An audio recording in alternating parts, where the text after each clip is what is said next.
Hello, in front of me I've got Snapchat. In this video I'll show you how to recover locked Snapchat account.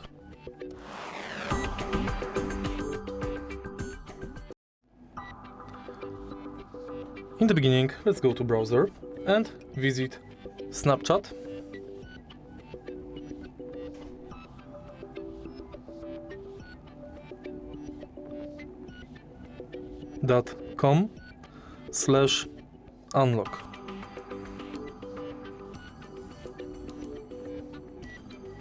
Now, log in via your username or email.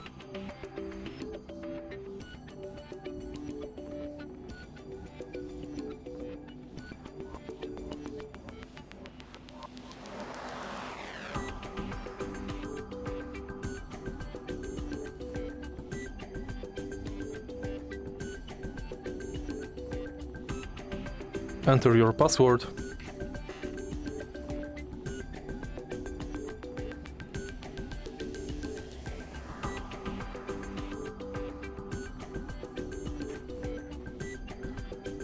And now select Unlock.